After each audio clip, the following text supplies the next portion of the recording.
Timnas Indonesia yang kini berada di grup C bersama Jepang, Arab Saudi, Australia, Bahrain, dan Cina akan memulai sebuah perjuangan berat di putaran ketiga kualifikasi Piala Dunia 2026 zona Asia pada 5 September mendatang. Marcelino Ferdinand dan kawan-kawan akan berkunjung ke Arab Saudi dan ingin mematok sebuah kemenangan demi menjaga asa lolos ke fase selanjutnya. Ketua Umum PSSI, Erick Thohir, mengatakan kalau skuad Garuda tak hanya siap beradu otak dan otot kontra Arab Saudi, tapi juga dengan Bahrain, Australia, Cina, dan Jepang. Tak ada yang tak mungkin di sepak bola. Kalau kita berusaha dengan sungguh-sungguh, kita pasti bisa, kata Erick Thohir. Materi pemain dari Indonesia tak kalah bagusnya. 3 di antaranya yang paling menonjol adalah Tom Haye, Kelvin Verdong, serta Jai Izes. Ketiga pemain ini berpengalaman dan punya jam terbang di kompetisi Eropa. Dan ini adalah 5 pemain keturunan Indonesia yang siap berjuang mati-matian di babak ketiga kualifikasi Piala Dunia 2026 zona Asia. 1. Jai Izes. Tak bisa kita pungkiri lagi, pemain belakang Timnas Indonesia yang menjadi tulang punggung di lini belakang akan berjuang mati-matian di kualifikasi Piala Dunia 2026 zona Asia. Nyaris tak tergantikan, tukang jegal pemain lawan ini adalah sosok krusial di lini belakang. Posturnya yang sangat tinggi sangat dibutuhkan pelatih Shin Tae-yong. Ia bakal memberi ancaman bagi penyerang lawan kalau dia bertarung habis-habisan demi menjaga lini pertahanan dan gawang Hernando Ari. Jam terbangnya yang tinggi bersama Venezia FC dan musim ini akan bermain di Serie A 2024 hingga 2025 semakin membuat bek yang masih berusia 24 tahun itu menjadi momok yang menakutkan lawan. Bukan hanya jago mengunci dan mematikan pergerakan musuh, Jai Izes juga kerap menyerbu ke jantung pertahanan lawan terlebih saat bola mati. Dengan tinggi badan hampir 2 meter membuat Jai Izes dapat dengan mudah memenangkan duel bola-bola atas. 2. Tom Haye. Pemain yang bermain untuk tim Belanda Heerenveen baru saja menyudahi kontraknya. Gelandang 29 tahun datang ke sana pada tahun 2022 dan kini siap membuka lembaran baru dengan klub yang meminati jasanya, termasuk sejumlah klub papan atas Eropa lainnya.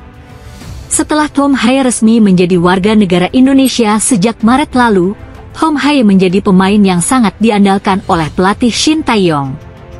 Perannya di lini tengah sebagai kreator serangan sangat dibutuhkan. Saat mengalahkan Filipina 2-0 pada laga di grup F kualifikasi Piala Dunia 2026 zona Asia, ia bahkan mampu menyumbang 1 gol yang sangat cantik dari luar kotak penalti. 3. Justin Hubner.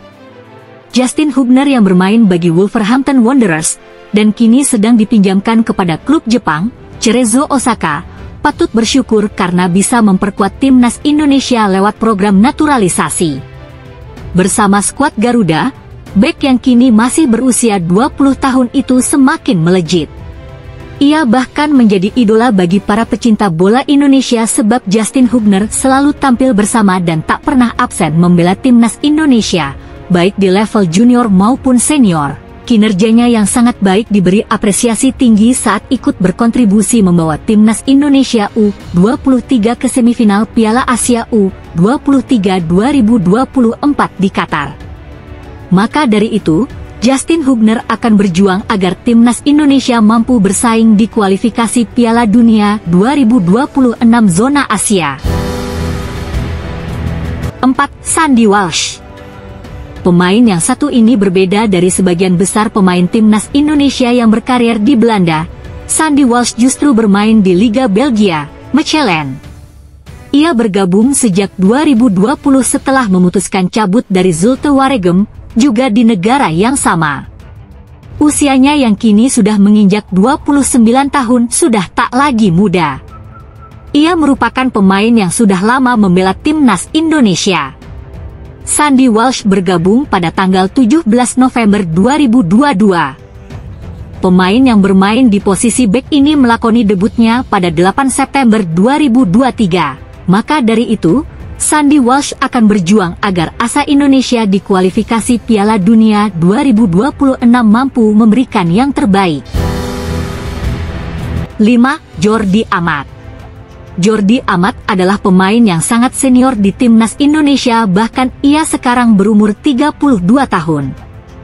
Pengalaman yang sangat banyak saat ia bermain di Eropa membuat pelatih Shin Tae-yong memberi tugas penting di lini belakang timnas Indonesia. Hanya saja, Jordi Amat bukannya tanpa kritik. Kartu merah yang sering ia dapat dan pelanggaran yang mewarnai eksistensinya di timnas membuat ia tak lepas dari kritik. Maka dari itu, Jordi Amat akan mati-matian berjuang mengeluarkan kemampuan terbaiknya dan membalas kesalahannya saat tampil bersama timnas Indonesia di kualifikasi Piala Dunia 2026 zona Asia di putaran ketiga kualifikasi nanti. Dan itulah 5 pemain keturunan timnas Indonesia yang akan berjuang mati-matian di kualifikasi Piala Dunia 2026 zona Asia. Semoga timnas Indonesia bisa melakukan yang terbaik, bermain dengan baik, dan bisa lolos ke Piala Dunia. Jangan lupa subscribe, like, komen, dan share.